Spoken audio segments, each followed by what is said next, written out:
Once the decision was made to pull the last Americans from Afghanistan, collapse was inevitable, the Special Inspector General said. John Sopko has been the bearer of bad news in Afghanistan for nearly 10 years.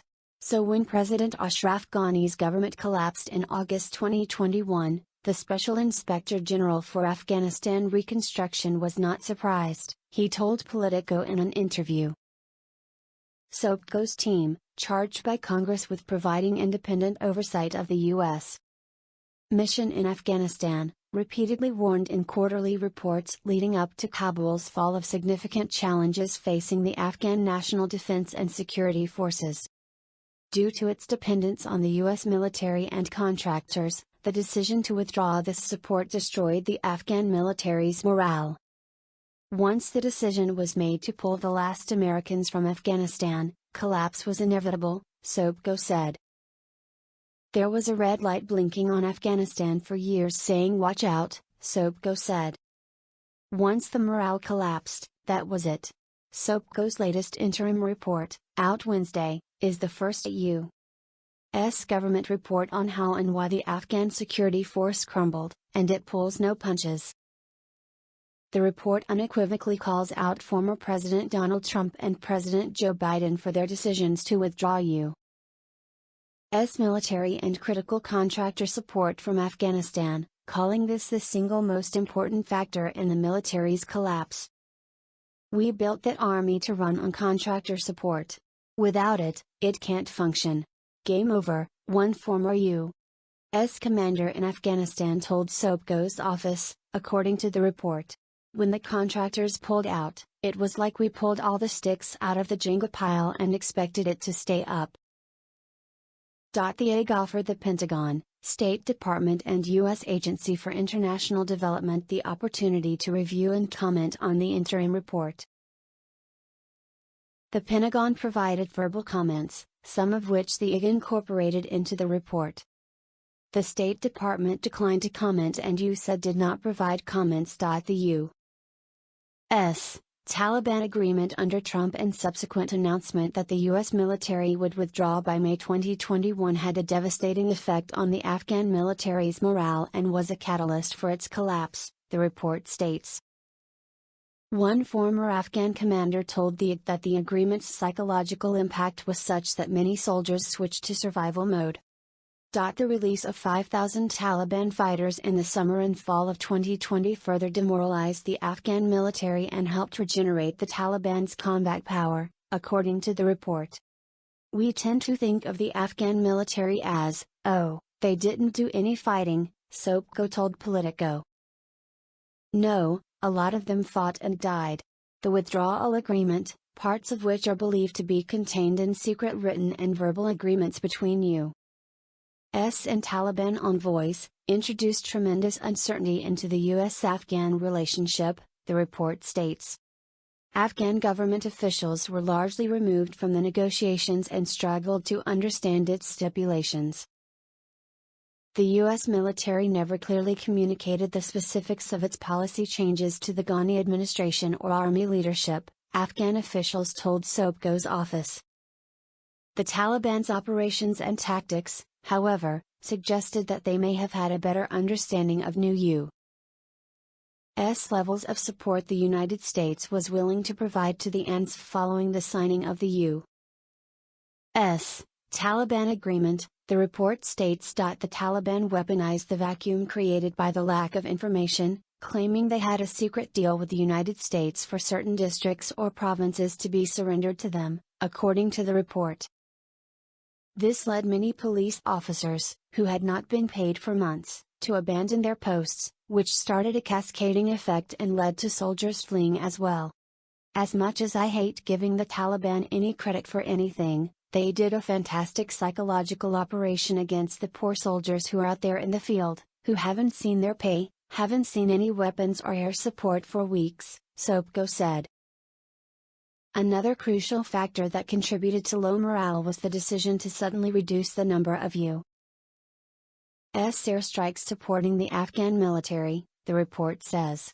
The United States conducted 7,423 airstrikes in 2019, the most since at least 2009.